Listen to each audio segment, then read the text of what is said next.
don't need another manifestation technique. You need to unlock the exact point where reality actually starts to obey you. And it's not in thought, nor in desire. It's in the verb. The moment you speak, but speak from the right center. In this audiobook, you're going to discover why most words create nothing, and how a simple vibrational adjustment in your speech can break seas, open paths, and activate the field where the impossible becomes inevitable. But listen, what's going to be revealed here was hidden for centuries, and if this voice has reached you now, it's because you're ready. Introduction. The verb is calling you back. You didn't press play on this audiobook by accident, and maybe you don't even realize it yet, but something way deeper than your desire to understand manifestation is happening right now. There's a living force vibrating behind your listening, a vibration that recognizes you, that isn't coming from outside, that's rising from within, like an ancient echo, like a call that waited millennia to be heard. And the most curious thing is this force doesn't shout. It whispers. It doesn't knock at the door. It passes through walls, layers, memories, blockages. It reaches you the exact moment your soul starts to get out of autopilot. The instant something inside you decides, even without understanding how, that living halfway is no longer enough. This something, this presence revealing itself now, isn't tied to any modern technique, to any secret sold as a formula, to any shallow step-by-step. It's not in the noise of magical promises. It vibrates on another level, more subtle, more ancient, more real. This force has a name. But before it was a name, it was sound. Before it was sound, it was intention. And before it was intention, it was verb. And this verb isn't a religious metaphor, nor a poetic figure. It's a creative force that's vibrating all the time, vibrating inside you, even when you're silent, even when you think you're lost, even when everything seems stuck. The original verb is the frequency that shapes reality, not with pretty words, nor with mantras repeated mechanically, but with the real vibration that comes from your consciousness, moves through your body, and enters the world through what you are, not just what you say you are. But over time, this force was silenced, emptied, turned into noise, ridiculed, hidden, distorted. And meanwhile, the world got noisier. Words started being used without awareness. Soulless sounds, careless phrases, affirmations with no roots, and the verb got stuck, covered, waiting to be remembered. That's why, even trying everything, many still feel like something doesn't flow. They visualize, study spirituality, practice rituals, but keep looping in the same cycles. Because the verb only truly activates when your vibration aligns with your essence. And that's not something you learn, it's something you remember. You felt this calling, maybe in moments when everything seemed to fall apart, but something inside you still insisted on going forward. Or in that sudden silence in the middle of chaos, when a strange, and at the same time familiar, feeling ran through you like it was saying, "It's not over. There's still something here." That something is the verb waiting for space to act. But why would it have waited so long? Why would it have gone silent? The answer is in your story, in the collective story. For centuries, we were taught to distrust our own vibration, to follow scripts, to silence what we feel, to repeat ready-made truths without questioning. And so, the verb became automatic repetition, empty words, noise. But now something has changed. You're not in the same place as before, and if you've made it to this point, it's because your vibration has already begun to adjust. The verb doesn't activate in just anyone. It only manifests in those who are ready to reconnect with what was forgotten, with what was discredited, with what has always been inside, even if hidden under layers of fear, doubt, or unconscious programming. The original verb isn't in a hurry, but it has direction, and now it has found you. You don't need to understand everything yet. You just need to feel, because what's going to be revealed from now on doesn't come to inform, it comes to activate. It doesn't come to explain. It comes to remind. It doesn't come to teach you what you don't know. It comes to reignite what you've always known. But that got erased, put to sleep, suffocated by a world that wants you to believe you can't create. But there's no going back now. The verb has recognized your field. And now that this force has found you, it won't stop until it's remembered. Chapter 1. The Forgotten Beginning. You were created by the verb. Before any form existed, before any name was spoken, there was only one vibration. It wasn't light, it wasn't sound. It was pure consciousness. An absolute silent, pulsing field without time, without matter, without form, but with an intention so clear, so pure, that a single impulse and everything began. It wasn't an explosion. It wasn't a coincidence. It was an expression, a subtle movement but infinitely precise, as if the whole had decided for a moment to reveal itself. And the revelation wasn't an image. It was a frequency. It was a primordial sound, a verb. And this verb didn't come from outside. It didn't come from the sky, nor from a distant source. It emerged from the center of creative consciousness itself, and because of that, it didn't just create the world, it became the world. And that's where the story touches you directly. You're not a separate piece of the universe. You weren't manufactured later, nor placed here as a spectator. You were born from the same vibration that created stars, oceans, and constellations.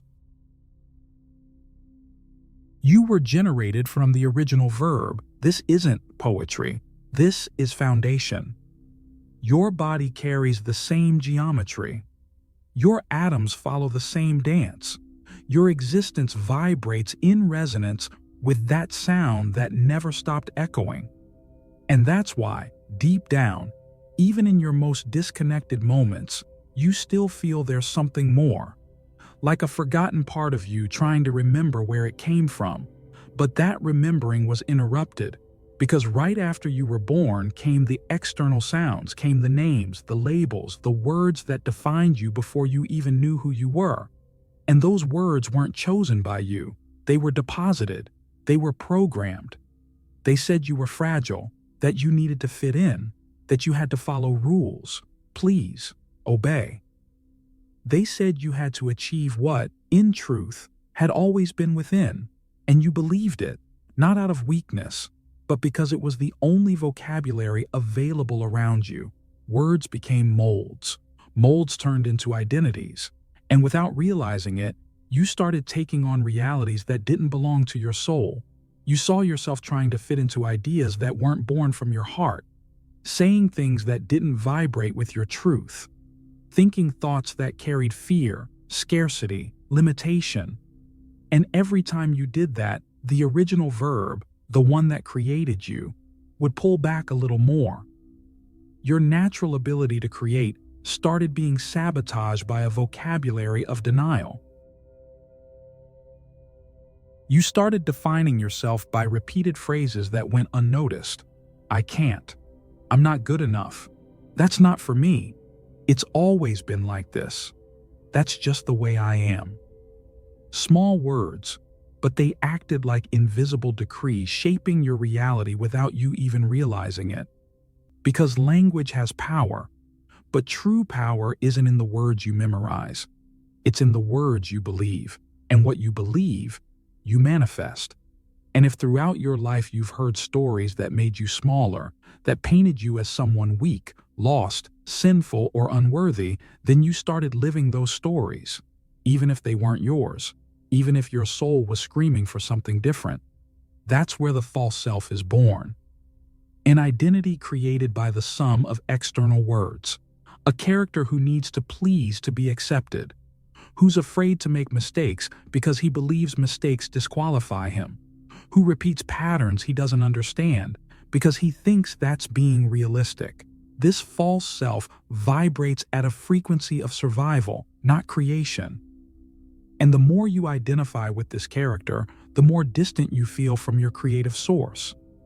As if there were an invisible wall between you and the power that has actually always been yours.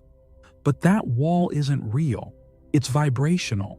It's made of unconscious repetitions, of words you absorbed without filtering, of phrases said with authority that you accepted as laws.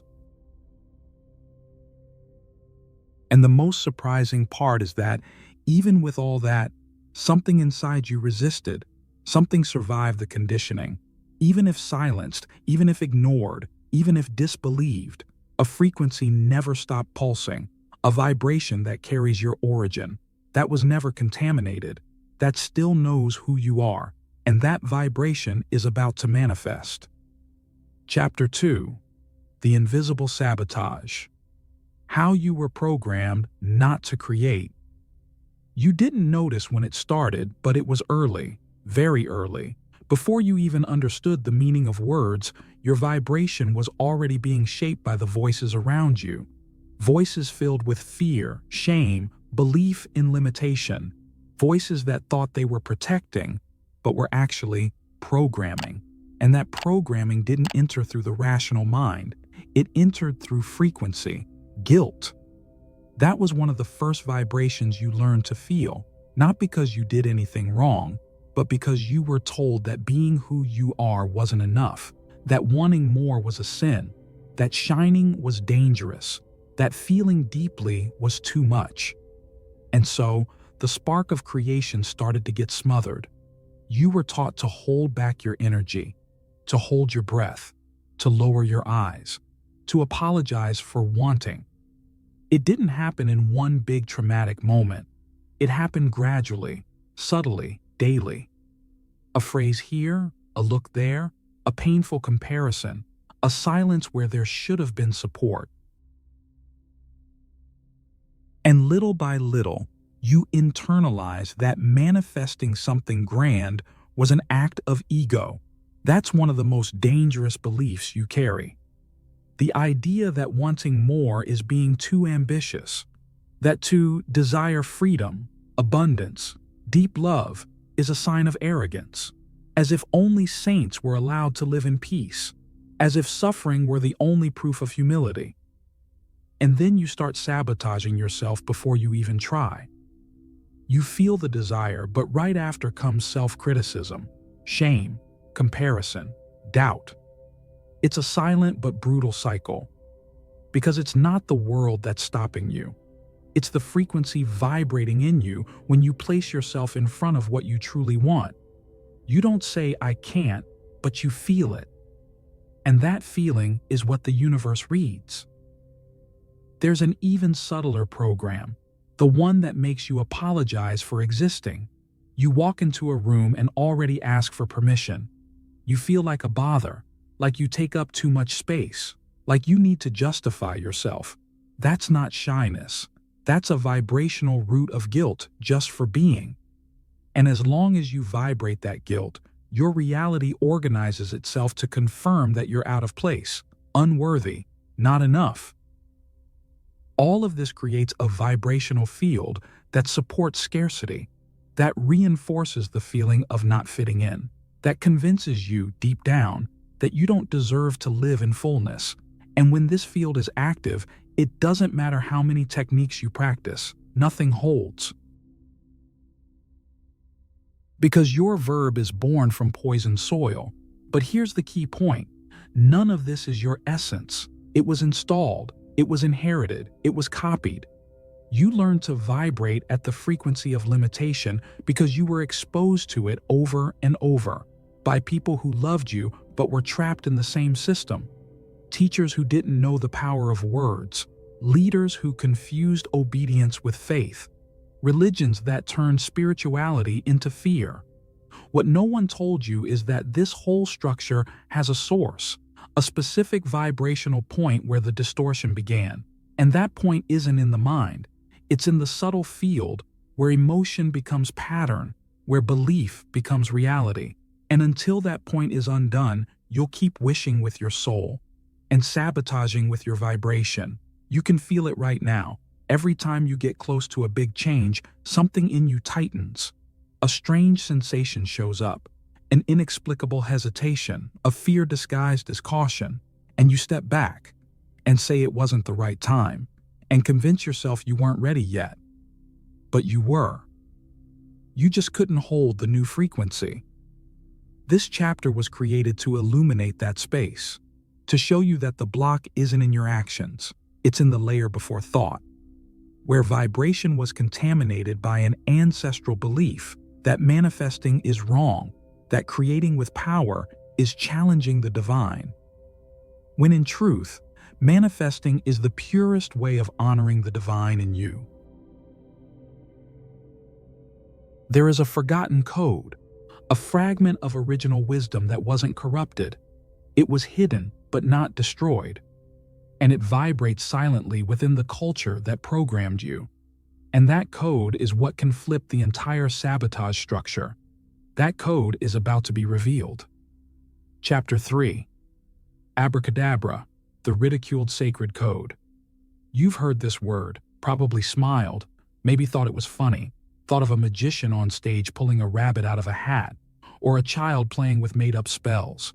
But what if I told you that this word, so trivialized, so used for entertainment, was actually one of the most powerful expressions in the spiritual history of humanity? Abracadabra. Just by saying it, something changes in the air. There's a subtle weight, a vibration that seems to go beyond the ordinary. And that's no accident. This word has ancient roots, way older than most books we know. It came before language became a system, when sound was still ritual, when words weren't used to explain, but to command. Abracadabra comes from Aramaic, and what it carries isn't just an exotic sound, but a direct meaning. I create as I speak. Pause for a moment and feel that. I create as I speak. This isn't a decorative phrase. It's a vibrational equation, a living formula for manifestation, a hidden reminder that your word is a bridge between intention and reality. Now think with me. If there was such a direct, powerful, clear code, why did it become a joke? The answer is uncomfortable but necessary. Everything that carries true power is, sooner or later, ridiculed, because it's easier to hide a secret by mocking it than by banning it. It's more effective to make people laugh at it than fear it, because laughter disarms, makes it harmless. And so, the code was placed right in front of everyone, but without anyone taking it seriously.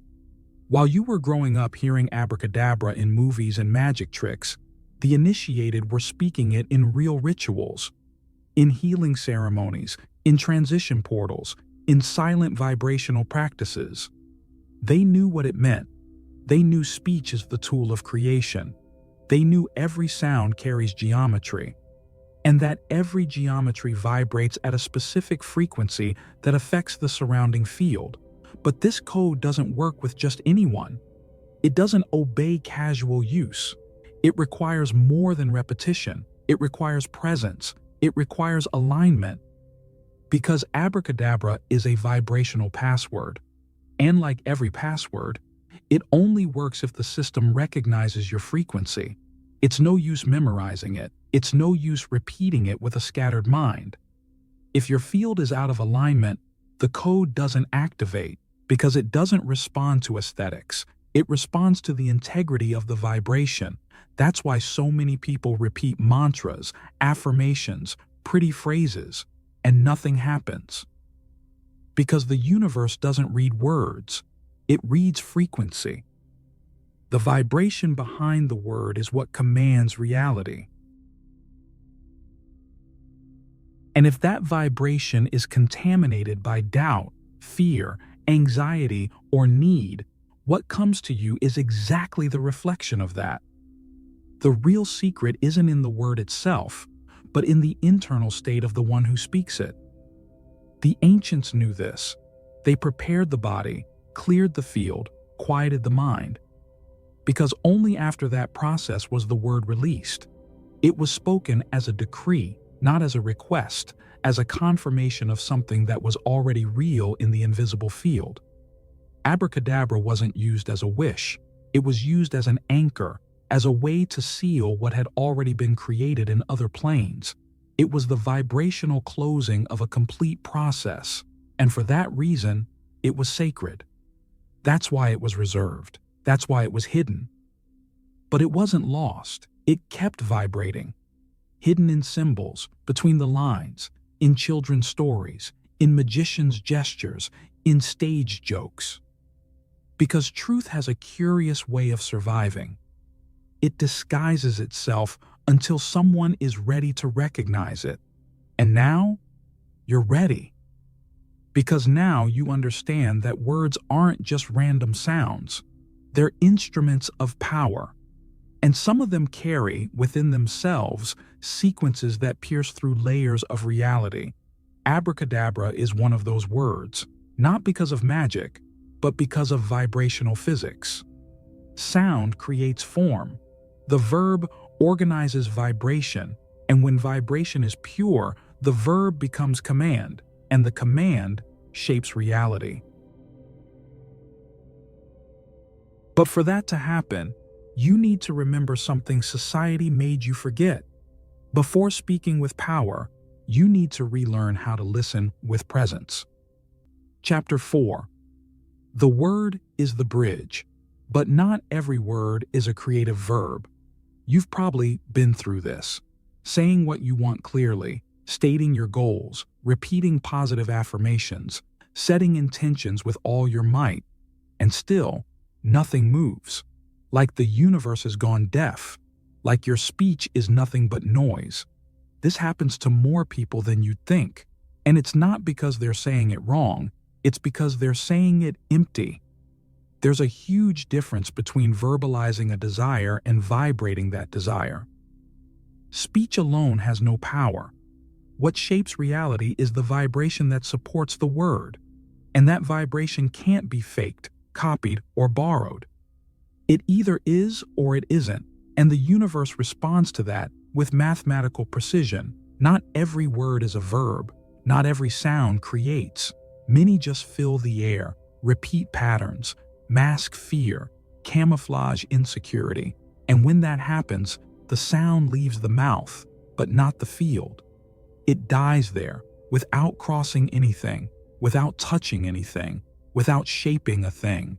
That's why so many affirmations don't work, because while the mouth says one thing, the field vibrates another. The person says they're ready, but the body carries tension. The mind is still divided, the heart is closed, and in that state, the verb doesn't cross realms. It has no passage. For a word to be creative, it needs to be a bridge. It needs to connect the invisible with the visible, the internal with the external, what you feel with what you live. And that connection only happens when the entire field is in coherence: thought, emotion, presence, body. All aligned with the same frequency. If one of those parts is misaligned, the word fails, because it needs a vibrational base to stand on. Without that base, it collapses. And you feel that in your body. You speak with enthusiasm, but inside, you doubt. You say you trust, but carry anxiety. You ask with faith, but vibrate desperation. And then comes the frustration, the exhaustion, the feeling that you're doing everything right and nothing changes. The root of the problem isn't in what you say. It's in the point where the speech originates. Because the field speaks before the mouth. Vibration precedes sound. If your word comes from a fragmented place, it comes out contaminated, even if it's beautiful, even if it's well formulated. Now look closely. There are people who don't talk much, but when they do, you feel it. You feel it in your body, in your skin, in your gut. Because it's not the content that hits. It's the vibration. It's the presence. It's the field that carries the word. Those are the words that pierce, that move, that transform, and that goes for you too. Your word can carry that weight, that power. But first, you need to identify where it's coming from. Is it coming from fear of loss? From a desire to please? From the rush to fix something?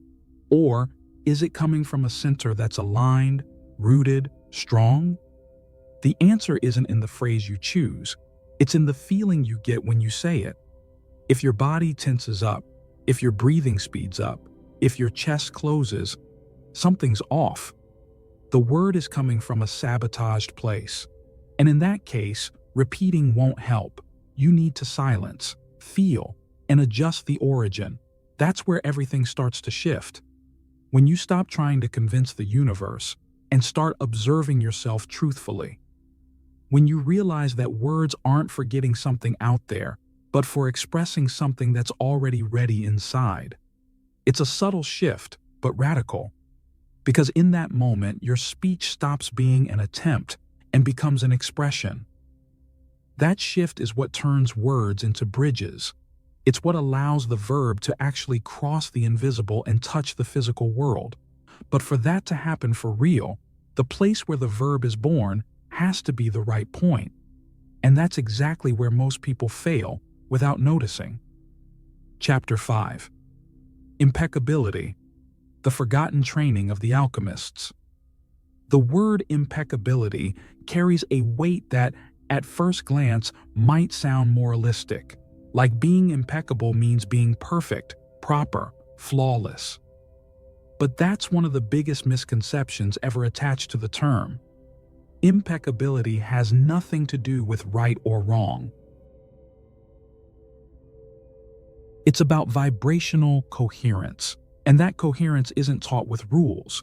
It's revealed through presence. Being impeccable with the verb means your speech comes from a state of deep integrity. It's when what you say is totally in sync with what you feel, what you think, what you vibrate. No contradiction, no cover-up, no distortion. When there's misalignment, when you say one thing and feel another, the verb loses power. It gets divided. And that inner division acts like a crack where the power leaks out. The universe senses that, because the universe doesn't respond to the form of words. It responds to the vibration that holds the word. Imagine an affirmation like, "I am prosperous." You can repeat it 1,000 times a day. You can write it on sticky notes. You can stick it on your mirror. But if, while repeating that phrase, you feel fear of lack, shame for wanting, or guilt for desiring more, then that affirmation is being sabotaged by your own vibrational field. And that's what most people don't see. Every word spoken with doubt, every self-deprecating joke, every ironic jab at yourself, every complaint thrown into the air, all of that becomes a reverse spell. A vibrational code commanding reality to keep showing you what you're consciously trying to change. You say you want out of the cycle. But you reinforce the cycle with phrases like, "Nothing ever works out. My life's a mess. This is typical of me. I'm so unlucky." They're just throwaway lines, often said jokingly. But the universe doesn't get tone. It gets coherence. It gets field. And this is where the forgotten training of the alchemists begins. True alchemists didn't just transform metals. They transformed frequency. Before any word was spoken, they prepared the field, silenced themselves, recentered, aligned the body, breathed consciously, because they knew the verb doesn't start in the mouth. It starts at the core of being. Impeccability isn't an artificial effort. It's a vibrational decision. A choice to no longer betray yourself with what you say, to no longer use words as an outlet for frustration, anger, or self-punishment. It's a quiet, firm attitude that says, from now on, what I speak will be what I can sustain. Nothing more, nothing less.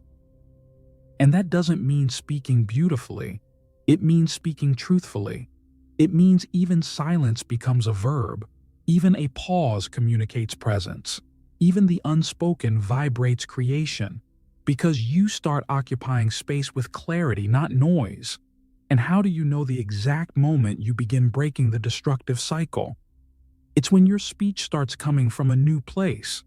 When, faced with a tough situation, instead of repeating the automatic complaint, you breathe. And instead of saying, "This always happens to me," you say internally, "This is teaching me something," or you simply go quiet.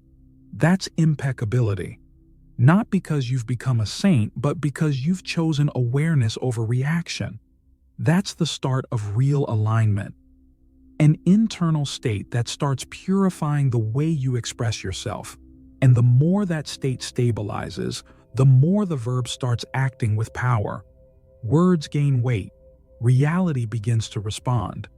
Not by magic, but because everything that comes from you now comes with pure vibrational strength. But to sustain the verb at that level, you're going to need something more. You'll need to activate a center that's been asleep, a forgotten point inside your body that turns speech into coherent vibration. And without that point, no impeccability lasts. Chapter 6. The heart is the channel. The chakra that brings the verb to life. It's not the mind, it's not the throat, it's the heart. It's common to think the verb comes from the mind or from speech, that the power to create lies in well-chosen words, in correct pronunciation, in mental intention. But the mind only organizes, the throat only projects. What truly brings the verb to life is the energy center pulsing right in the middle of your chest. This point, often ignored, is where vibration becomes life. It's where the verb lights up. And it's the only place it can be sustained. The heart isn't just an organ that pumps blood. It's the largest electromagnetic field in the human body. That's not mysticism, it's science. The frequency generated by the heart is so intense, so expansive, that it influences everything around it. And that's precisely why, when a word passes through this center before being expressed, it carries a force that no technique alone can generate. There's a type of speech that hits directly, that cuts through, that gives goosebumps. Not because it was eloquently said, but because it was spoken from the soul. You've heard it, and you felt it. Those are the words that hit your chest before they hit your ears, that don't need explaining because they're recognized. That recognition happens because the heart speaks a language that doesn't depend on logic. It doesn't need proof. It doesn't need justifications. It feels. And feeling, here, is much more than emotion. It's presence. It's real vibration. It's full coherence between what's expressed and what's lived inside. When you speak with an awakened heart, there's no contradiction. The word is born whole. It doesn't try to convince. It doesn't seek approval. It simply is. And by being, it vibrates. And by vibrating, it creates. But that doesn't happen automatically. Most people speak from the mind, from anxiety, from comparison, from the rush to be understood. And when that happens, the word loses warmth, loses soul, loses presence. It might even be well put, but it has no root, no life. Speaking from the heart isn't impulsive. It's a conscious surrender, a state where you allow the deepest vibration of your being to rise, pass through the body, and manifest as sound. And when that happens, something shifts in the field. The words don't just inform, they transform. You feel it physically. Your chest opens, your breathing deepens, your speech slows down, the energy spreads. There's no more effort, no more performance, just truth. And that truth doesn't need defending. It stands on its own because it comes from a place that's not trying to prove anything. It's simply revealing. This is the secret the ancients guarded with reverence. They knew you don't just say anything in any state. They knew that if the heart is closed, wounded, contracted, the verb finds no passage. It scatters. It breaks apart. That's why so many words, even said with good intentions, don't create real transformation. The heart needs to be present, not emotionally unstable, but energetically grounded. And that only happens when you quiet the mind's noise, when you breathe deeply, when you acknowledge what you're feeling before trying to put it into words. It's in that pause that the verb begins to align. The heart doesn't speak out of convenience. It speaks out of connection. It doesn't speak to win. It speaks to express. It doesn't speak to defend. It speaks to reveal. And that kind of word creates sustainable realities. Because when you speak with the heart, the universe responds with matching frequency. It's like your verb becomes a living password that unlocks invisible doors. And that kind of verb doesn't dissolve into the air. It leaves traces. It anchors energy. It transforms environments. It changes relationships. It redefines even what's already past. Because the word that comes from the heart doesn't follow linear time. It vibrates in the eternal. It touches what's ready to be touched and transforms what's ready to be healed. Right now, you might already be feeling that. A slight expansion in your chest, a subtle vibration, a desire to go quiet, not out of tiredness, but out of respect. That's your heart responding, not to what's being said, but to what's being remembered. And when that center awakens, the verb becomes more than speech. It becomes active frequency. It starts gently reshaping what once seemed impossible to change. And that's exactly where, when the verb anchors in the heart, a new vibration begins to rise. A vibration so rare, so pure, that few have ever accessed it. The Quintessence. Chapter 7. Quintessence, the vibration of the true alchemist. Air, earth, fire, water. These four elements shape all the matter you can touch, see, smell, hear. They build nature, bodies, and cycles. They're the foundation of everything you call reality. But behind them, there's something that can't be captured so easily, something that doesn't manifest in the visible world but gives shape to the invisible. A fifth element that the ancients called ether, spirit, subtle essence. But for true alchemists, it carries an even deeper name, quintessence. Quintessence is not an element like the others. It has no form, no color, no smell, but without it, nothing holds. It's the vibration that unifies the four elements. It's the invisible thread that weaves fire with water, air with earth. Without it, the elements collapse. Clash. Enter conflict. But with it, everything harmonizes. It's not opposed to the other elements. It flows through them. It's in the fire, giving purpose to its combustion. It's in the water, giving direction to its flow. It's in the air, giving meaning to its expansion. It's in the earth, giving life to its solidity. It's the frequency that sustains coherence between what is subtle and what is dense. And the most surprising part, this force isn't outside of you. It vibrates within, quiet, patient, waiting for the right moment to emerge. And often, it's already shown up, but you didn't notice.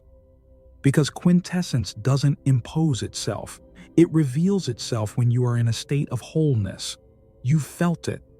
In moments when everything seemed to flow effortlessly, when you said something and, even before you finished, it started to happen. When every decision seemed aligned with something greater. When you acted, but without anxiety. Felt, but without being overwhelmed. It was like reality collaborated with every step, like life answered before you even asked. That wasn't coincidence. It was quintessence. This state isn't common because it requires something rare, absolute presence without effort. The mind, when it tries to control this state, destroys it. The heart, when it tries to force coherence, breaks it. But when the body, the verb, and the spirit align in silence, quintessence shows up. And what it creates lasts. Because it doesn't come from lack. It doesn't come from urgency. It doesn't come from fear. Quintessence creates sustainable realities because it creates from wholeness, not from need. It doesn't try to fill a void. It overflows. The ancient alchemists knew this.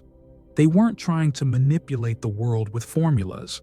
They were trying to harmonize themselves with this frequency because they knew that once tuned into it, they wouldn't need to fight for transformation. Transformation would happen by resonance. The presence of quintessence changes the tone of your voice, the look in your eyes, the energy in your writing. It infuses everything. And that's why what you create from it carries a life of its own. Your words become seeds that sprout on their own. Your actions become waves that keep vibrating even after you stop. Your very existence becomes a field of influence. But this frequency can't be accessed by someone who's divided inside.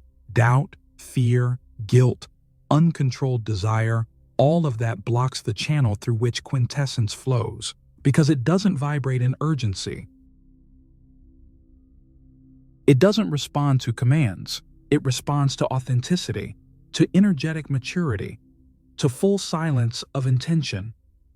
It is, therefore, the vibration of the true alchemist, not the sorcerer who wants control, nor the seeker who wants to collect techniques, but the one who's understood that the greatest power isn't in what you do, but in the state of being from which you do it.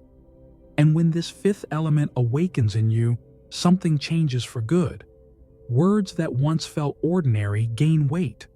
Actions that once took effort become smooth. Intentions that once took time now manifest naturally. And in that moment, a new path opens. A path that doesn't follow the roots of ordinary logic. A vibrational route that guides your word through a subtle but highly active field. Chapter 8. The Tree of Life. The Secret Map of Manifestation. Nothing is born directly into matter. Not your reality, not your desires, not your blocks. Everything descends from invisible planes, following a pattern that the ancients knew as the Tree of Life. This isn't a metaphor.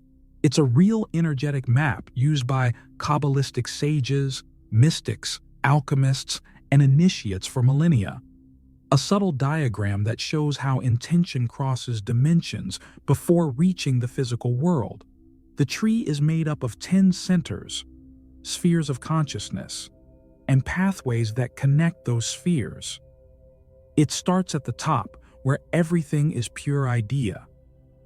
Pure, uncondensed light. There, duality doesn't exist, only absolute potential. This is the point where the verb is born as intention, a desire without form yet but already pulsing. Below that point, the intention begins to transform. It gains shape, organizes, passes through filters of wisdom, structure, emotion, will. Each level represents a world. And there are 4. Atziluth, the world of pure emanations. Braya, the world of creation. Yetzirah, the world of formation. And Asaya, the world of action, the physical world. Most human manifestations die in the 2nd or 3rd world. Why? Because the vibration can't sustain the crossing. A person desires, visualizes, speaks, but doesn't align their energy field at every stage. The energy descends, but scatters before it reaches matter. For example, you have an inspired idea. You feel like you're on the right path, but soon after, you doubt it, over-rationalize, or give in to old fears. Result: your creation's journey is interrupted. The verb doesn't reach the physical plane with enough strength to manifest. It floats in the invisible field like thousands of unfulfilled desires. The tree of life reveals what many ignore. Manifestation isn't just about wanting and acting. It's about aligning with a subtle flow that descends in layers. It's about vibrating in resonance with each of those layers. Only then can what's born in the invisible find fertile ground in the visible. And that alignment isn't automatic. It requires awareness, vibrational repetition, inner clarity. Because the universe only allows the energy to fully descend when the channel is clear. And that's exactly where most people fail. They try to create with urgency, with impatience, with inner noise.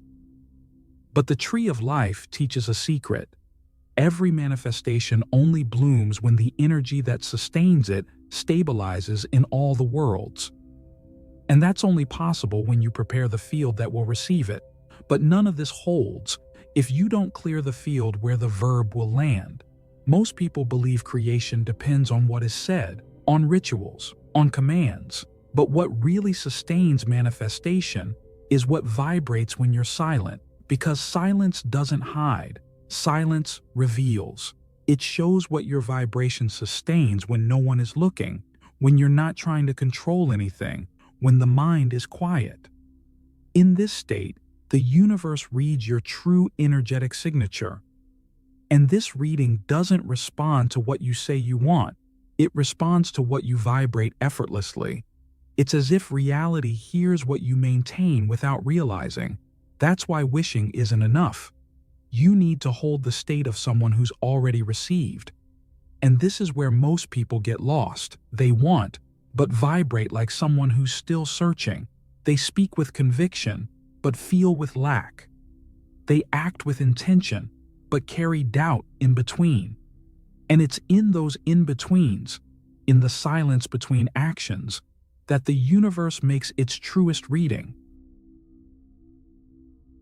True manifestation is born from vibrational consistency, from silent constancy, from the inner field that doesn't waver with mood or collapse with time. And reaching that takes more than strength. It takes surrender, release, a kind of trust that doesn't shout, that doesn't beg, that simply holds. That frequency isn't trained with words. It's trained with presence, with observation, with the simple and profound act of remaining whole even in the face of the invisible. Because when you remain, the invisible starts becoming visible. The ancients knew this. They called that consistency the inner work. It was the real beginning of spiritual alchemy, a silent task that reprogrammed the field even before any external action. Because they knew that if the field can't hold, the word can't create. And this is where the real work begins. Chapter 9. The body is the temple, where the verb takes shape. Before the word touches the world, it must touch the body. Because the body is the first soil where the verb incarnates. It's the silent altar where each vibration rests, or gets lost. And if the temple is misaligned, so is the creation. No matter how much you want or speak with conviction, if the body is fragmented, the vibration scatters. Your body isn't just biology, it's sacred architecture. Every cell is a particle of consciousness. Every breath is an invisible bridge between planes. Every gesture, a vibrational signature. And it's in this body that the verb gains density, form. Presence. Manifestation starts to solidify when the verb passes through the body in full integration. And that only happens when the breath is conscious, when posture opens to receive, and when the energy field is cleared of tension stored by memories. Take a deep breath. It's more than just oxygen. It's allowing life to move through you. It's a signal to the universe that you're present. And when your breath aligns with intention, something shifts in the field, the vibration anchors, and the word gains direction. Now, Observe your body. How does it react when you affirm something powerful? Does it expand or shrink? Does it vibrate with confidence or silently resist? The body never lies, and your reaction reveals whether what you say is truly rooted. Start now with a simple exercise. Breathe deeply. Align your spine as if holding an ancient truth. Feel the weight of the words you intend to anchor. Say them slowly. Feel how they vibrate in your chest. Notice if there's tension or flow, because the body is not just the channel, it's the ritual. When body and verb align, manifestation doesn't need effort. It just happens. Reality adjusts. Opportunities resonate. Time reorganizes. Because the verb is no longer floating in the mental field, it's grounded. And when this integration happens, an ancient process starts to activate, something that can't be taught. But what happens when the verb, vibration, and body unite? The alchemical method begins to be remembered. You don't need to learn it, because you already know. The alchemical method that turns words into reality has been coded into you since before birth. It wasn't invented. It was recognized by the ancients, simply named, symbolized, recorded in images and practices. But its essence already pulses in you. So why does it seem so hard to access? Because it doesn't shout. It doesn't show up in anxiety. It doesn't manifest when the field is full of urgency, pressure, noise, and comparison. The method reveals itself when there is space, when the inner world is quiet enough for the code to awaken on its own. That's why so many masters didn't teach directly. They pointed, suggested, asked questions, because they knew that if they talked too much, they'd cover up the direct access with more words. And the real verb doesn't bloom in the excess of explanation. The true method is memory.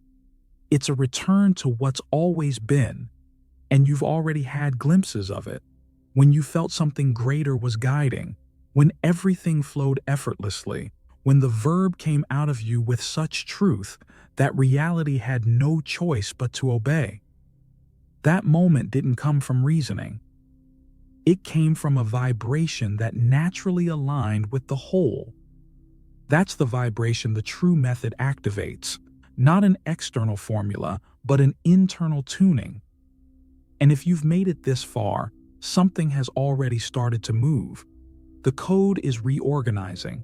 The body is more open, the mind clearer. And the verb more conscious. None of this is being taught. It's being remembered. But there's still one last step, because for the verb to manifest with consistency and power, you'll need to go through a final reprogramming, one that doesn't change what you say, but who you are while saying it. Chapter 10. Clearing the field. The final preparation. Before planting any vibrational seed, the soil must be clean. But here, the soil isn't physical. It's your subtle field. And most manifestations don't fail because of a lack of intention or faith, but because of accumulated energetic contamination, traces of memories, automatic thoughts, small repeated pains, words heard long ago that still float around your vibration like poison codes. When the verb tries to manifest in this polluted field, it weakens. It leaves your mouth with intention, but crashes into fragments of doubt, resentment, and rejection you don't even realize you're carrying. That's why this is the most important moment of preparation: real, vibrational, silent clearing. This clearing doesn't require physical effort or long outer rituals. It begins in silence, a type of silence that listens, that observes, that doesn't react right away. It's the silence that detects the saboteur before he speaks, that notices the automatic thought before it becomes belief. It's the silence that stares down the root of fear without running. And it's there, in that instant when you don't judge or try to fix, but simply recognize, that the pattern starts to dissolve. Now, breathe with presence. Feel the places in your body where there's constant tension. These are the physical echoes of emotional patterns. Each contracted part holds a memory, an old shock, a voice you absorbed as truth.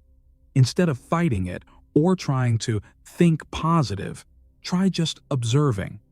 Say silently, "I see you. I recognize what you've done for me up to this point." And release. That's the true alchemy of the field. As the field clears, you start to feel more lightness, even in your thoughts. That constant urgency makes room for clarity. The heart expands, and with it, the space for the real verb to land with strength. The final preparation isn't done in a rush. It's done with truth. Now, something opens, as if, for the first time, the field is truly ready, clean, alive, unblocked, ready to receive what you came to emit. Now the field is ready. All that's left is conscious direction. This is the moment when the verb stops being a request and becomes a command. You no longer speak like someone hoping or wishing. You speak like someone who's already seen it, already lives it, already became the vibration of what they emit. And that's why now, every word born from this state can't be undone. It becomes a decree. True vibrational command doesn't come from a fired-up emotion or a forced attitude. It comes from the calm of someone who's become whole inside.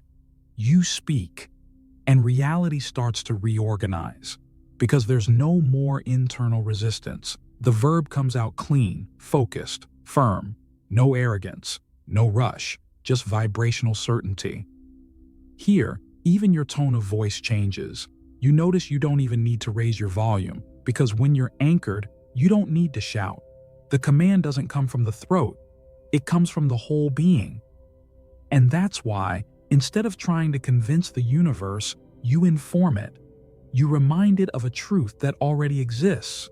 And it's so natural, it becomes inevitable. Try this now. Choose a simple affirmation, but before you say it, go into a state of inner silence. Clear the field, feel the body, align the heart, then speak.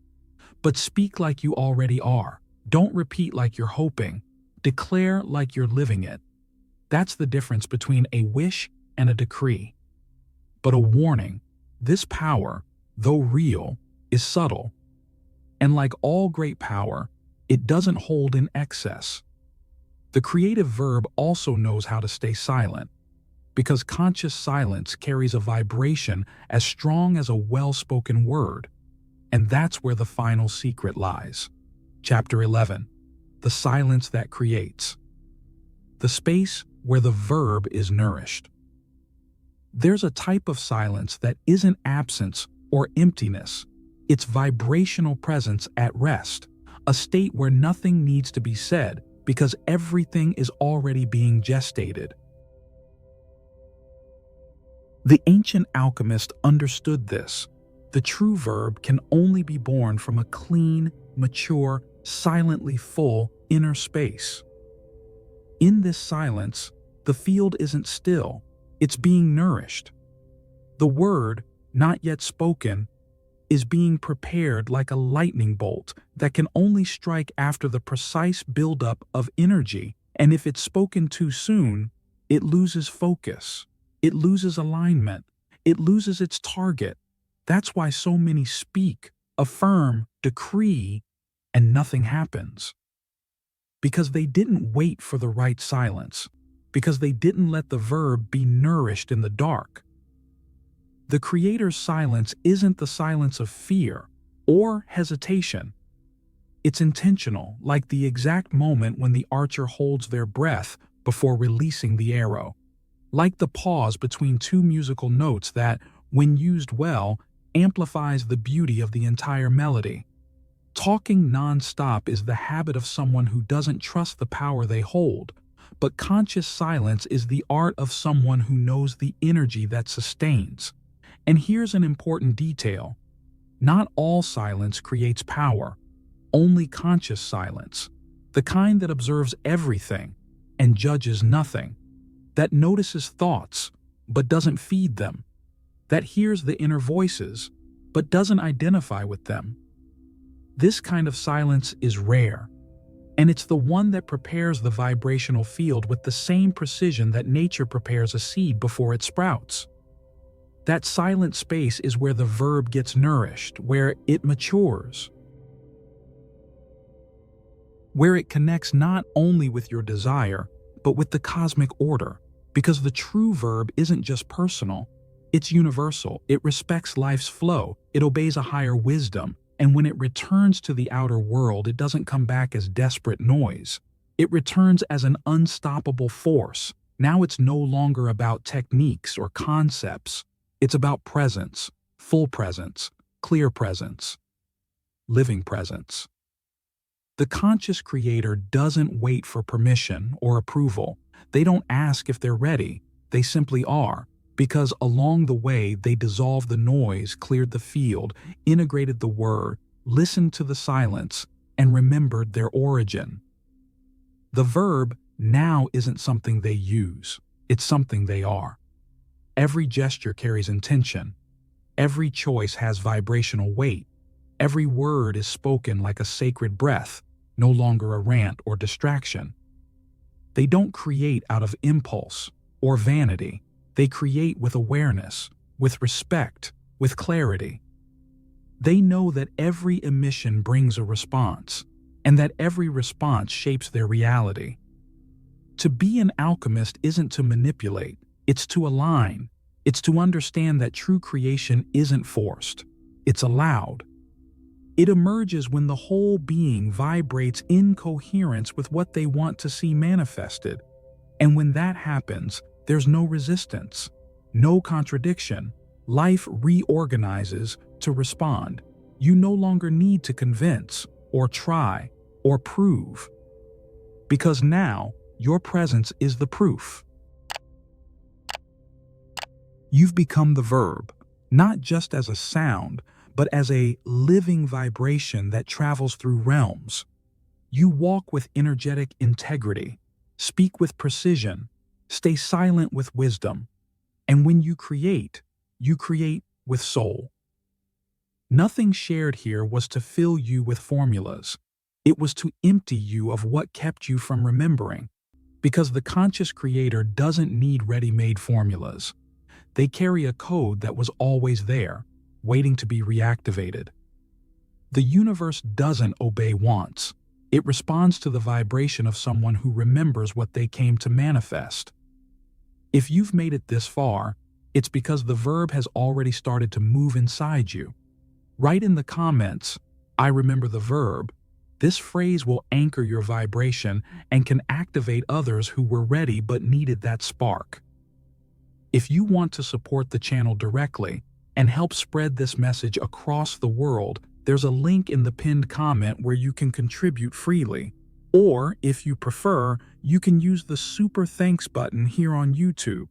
That way, you're not only supporting but also helping amplify this vibration in the collective. And don't go just yet. A special video has been carefully selected to take you even deeper on this journey of reconnecting with the creative power. Click on the screen now, and I'll meet you there.